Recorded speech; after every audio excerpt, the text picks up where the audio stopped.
Now today's topic is pteridophytes. Pteridophytes are seedless vascular tracheophytes having sporophyte main plant body. They reproduce by spores and reach tree-like heights of 30 to 40 feet. The plants with feather-like fronds are ferns. The term this pteridophyte was coined by the Haeckel in 1866. The pteridophytes are also called as the botanical snakes, as they evolved after amphibians, that are the bryophytes. So they evolved after the bryophytes. These pteridophytes were first plants to become the sporophytes. They are also called vascular cryptogams. They were perhaps the first land plants to evolve during Devonian and Carboniferous periods of Paleozoic era. 450 to 500 million years ago, large group of primitive vascular plants, they are mainly fossils, having near about 11,000 living species. This is the classification. They belong to the kingdom Plantae. Their subkingdom is Cryptogamy. Then the division is Pteridophyta. It is divided into the four classes: the Psilopsida, Lycopsida, Pteropsida, and Saphenopsida. Now the habitat. These Pteridophyta, they grow in a variety of habitats, but mostly terrestrial plants that thrive well in abundant moisture and shade, while some flourish well in the xeric conditions. General characteristics of the pteridophytes. First, the plant body. Man plant body is sporophyte. It is differentiated into true roots, true stem, and leaves. Leaf structure. This is the important characteristic of these pteridophytes. On the basis of leaf structure, pteridophytes are divided or classified into the two groups, the macrophyllous and the megaphylous. Now the macrophyllous. Having these macrophyllous, they have the simple leaves with single vein which do not form leaf gapes. There are no leaf gapes in the stem stele. Mainly the main example is the equistem. Now the megaphylous. These megaphylous, they have pinnate leaves with complex series of veins that form prominent leaf gapes here. Prominent leaf gapes are observed here in the stem stele. The teres is the example. Now the branching. Here the branching of stem may be, it is also the two types, dichotomous and the monopodial. These dichotomous, the branching in which the terminal bud of the axis divides into two. It divides into two, each forming a branch, and in the same way the tip of these daughter branch also divide. Then this process goes continue. Whereas in the case of monopodial branching, growing here upwards with a single main stem, or axis that produce leaves or the flowers on the either sides, or the both sides we can see. Now the pteridophytes, they show the presence of vascular tissue. Here the xylem and phloem. Xylem through vessels are absent here in case of xylem. Whereas a phloem, it contains companion cells and the sieve tubes, which are the main characteristics of these tracheophytes. They are absent here. In case of xylem, it is vessels are absent, whereas in case of the phloem, companion cells and the sieve tubes are absent. But in case of Selaginella and equistem, both are present. Now the reproduction. Pteridophytes reproduce asexually by means of spores, producing in small capsules called sporangia. This is a sporangia. Leaves bearing sporangia are called the sporophylls, which may be widely scattered or clusters in definite areas, and structures called cones or strobili. These are the strobili, cone-like structures. Sporangia form either singly or in groups. These sporangia, they may be singly or in groups, and it's also called as the sore. On the basis of spore production, ferns, these pteridophytes, they are commonly known as ferns. They may be homospores or the heterospores. Homospores, the examples are Lycopodium and Rhopteris. In case of heterospores, two types of spores are formed. One is the micro and another is the macro. The examples are Selenilla and the Salamania.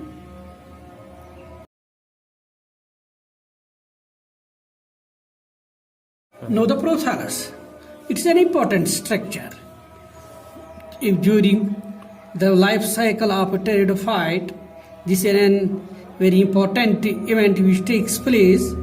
The spores germinate to give rise an inconspicuous, small but multicellular free-living, mostly photosynthetic, this thalloid structure, which is a gametophyte in nature. It's known as prothallus. This prothallus, it bears the multicellular jacketed sex organs. Here, this is the entheridia, and this one, it is the archegonium. This archegonium contains the egg, whereas this entheridia, it contains the enterozoids. Now, on the base of these sex organs, the spores are the megaspores. They produce the megaspores or the microspores. This megaspore, it gives rise or it produces the entheridia. From here, it releases the enterozoids, the sperms. Whereas these microspores, they are in the archegonium. The fertilization takes place. As a result of that, zygote is formed, which give rise to the embryo. Now the gametophyte. Gametophyte may be monoecious or dioecious. Monoecious gametophytes formed from homospores. Here the spores are similar. Both entheridia and archegonia are formed or born on same prothallus. That means the same prothallus contains both entheridia as well as the archegonia. In case of dioecious, what happens here, the heterospores are formed. That means they are the different, the spores are different physically as well as physiologically as well as the morphologically. Entheridia and archegonia develop on separate male and female prothallus. So here, one prothallus gives rise to the male, that means it contains this entheridia, and the another contains the archegonia. As these gametophytes require cool, damp, shady place to grow, so due to this specific restricted requirement and need for water for fertilization, the separate of living pteridophytes is limited and restricted to narrow geographical regions. Now the life cycle. The life cycle of pteridophytes is diplohaploid type. Sperms are flagellated. Fusion of gametes results in the formation of zygote, which develop into an embryo.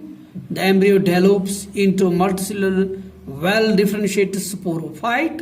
In the heterospore species, the female gametophyte remain on the parent sporophytes for variable periods. The development of zygote into the embryo, young embryos, takes place within the female gametophyte. Here, within the female gametophyte, these are after the fertilization, all development takes place within the female gametophyte, and this young embryo, it develops inside the female gametophyte. This is the life cycle. Here you can observe the different events which took place. From here, it's the diploid structure, and here it is the haploitic phase. This is this diploid phase, this is the haploid phase. So we call it diplohaploitic type of the life cycle. Now remember something, that the water is essential for fertilization because it caused the dehiscence of interior. It took in the water the liberation of flagellated enterozytes took place. In water, movement of enterozytes from anterior to archegonia took place, and also the maturation of archegonia and the syngamy. That's the fertilization. These all events took place in the water. The water is very important for these pteridophytes. Diploid zygote retains within the archegonial venture and develops into the embryo, remains attached with gametophyte and gets nourishment during its early stages of the development. That's from this gametophyte. Alternation of generation is heterologs, heteromorphic type. These pteridophytes are also called as, are known as the walking ferns. The example of it is the edentum, the Madenhea fern. These ferns are regarded as ornamental plants because of their large, graceful and often delicate compound leaves.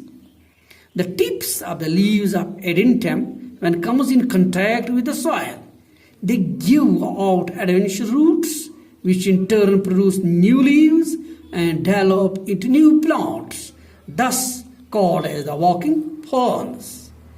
जब एक बार ये इसकी leaf soil से contact करती है, इसके tip जब soil से मिलते हैं तो वहीं से नए रूट्स डेवलप होते हैं, नया प्लांट बनता है, फिर ये आगे चलता है। और इस तरह एक, जैसे हम इसमें देखते हैं, ग्रास के अंदर देखते हैं, रनर्स के अंदर देखते हैं, तो उस बुनियाद पर इनको वॉकिंग फर्न्स भी कहा जाता है। After forest fires, when above ground plant pots are killed, ferns are often first plants to appear because of underground rhizome. Forest fires के बाद भी सबसे पहले जो vegetation होती है, those are the pteridophytes because of their underground rhizome, जो कि fire forests में महफूज रहता है, and after that it gives rise to new shoots. Now, very important characteristic of these pteridophytes is the heterospory.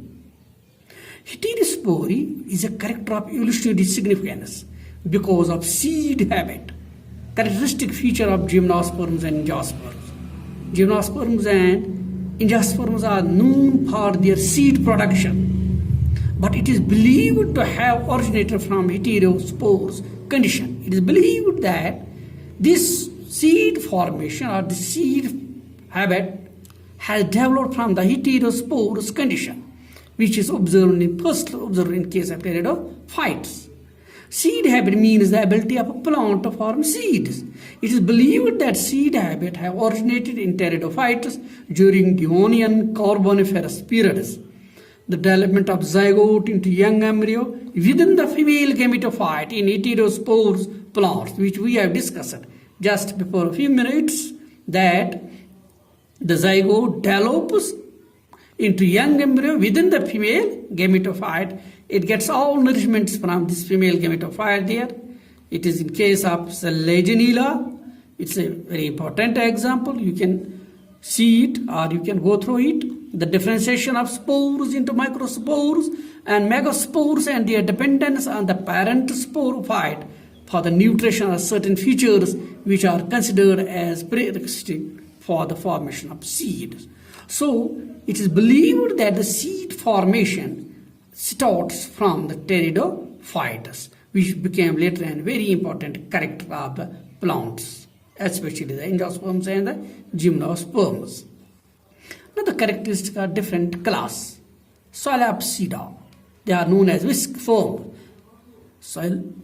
These Psilophytes are oldest and simplest vascular plants. All members are extinct. They are considered the first land plants.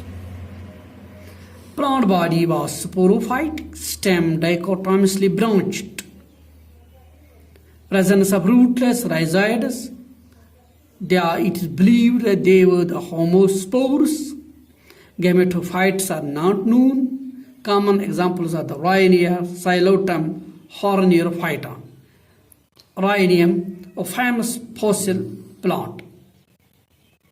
This is the Rhynia, and this is the Xylotum. Second class is the Lycopsida, club mosses. Like these lycophytes are commonly called club mosses or spike mosses. Root, stem and leaves are present. Here roots, you can see in this picture, in this diagram here, the members are microphylls. They are also they produce both types of spores, the homospores or as well as the heterospores. Common examples are Lycopodium, Flagella. Lycopodium is also known as creeping pine. This is the Flagella. This Flagella, some species can tolerate drought. They roll up into brown balls during drought called cispitous habit. On being moistened, the dried plant straightened and turn green, therefore are also called resurrection plants. What happens? In the adverse conditions, ये सेलेशनीला जो है ये plant जो है ये अपने आप को रोल करता है, ब्राउन बॉल की तरह बना देता है, और जब फेवरेबल कंडीशंस आते हैं, मॉइस्चर अवेलेबल होता है, तो ये प्लांट फिर स्ट्रेट हो जाता है, ये ब्राउन बॉल स्ट्रेट हो जाती है, इसके बाद ये ग्रीन हो जाती है और एक फिर सर्वाइव करके ये फिर एक नया प्लांट या फिर एक प्लांट की शक्ल में आता है. This is the life cycle of the Selaginella. Now another class is Saphenopsida. Horsetails are they commonly known. These saphenophytes, they are also known as calamophytes. Here the stem is joined. At nodes, whorls of small leaves are present. Sporangia develop stalked sporangiophores. The structures found with the sporangia are those filament-like structures are known as the sporangia, bearing compact strobilus at tips. Ridges and grooves are found on stem. They are always homospores. Common examples, the equistem. This is the equistem. This is the sporangia of the equistem, and these are the spores of this equistem. This is the life cycle of the equistem. Now the last class is the Pteropsida. Helicopsida, it is commonly also known as the Helicopsida. They are the ferns. On the base of this class, it is the biggest class, the Pteridophytes. So that's why the Pteridophytes are commonly called as the ferns. Helicopsidus, the largest group, contains near about 10,000 species and mostly highly evolved group. Seedless vascular plants with megaphyllous leaves. Leaves are called here the fronds.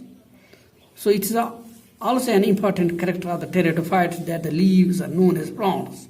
Sporangia develop in groups called sorae on ventral surface of leaves.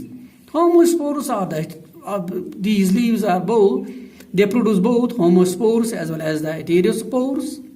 Common examples are Rhaptores, Pteris, Marsilia, Zola, Salvinia. These are the helicopsids you see here. This is Rhaptores, and then this is the Edentum, the maiden here, and this is the Salvinia. Now this is the life cycle. Now the economic importance. Soil binding. Pteridophytes bind the soil even along hill slopes, so protect soil from erosion. Medicine and anti-helminthic drug is obtained from the rhizomes of Rhaptores. Equistem is used in preparation of diuretic, hemostatic and hemophytic drugs. Ornamentals, ferns are grown as ornamental plants for their delicate and graceful leaves. Food, Marsilia, a water fur yields starch that constitute a good source of food for certain tribals. Pteridophytes constitute a good source of food for animals also. Scour means the cleaning of utensils. Equistem stem have been used in this process. are for this purpose and polishing of the metals also.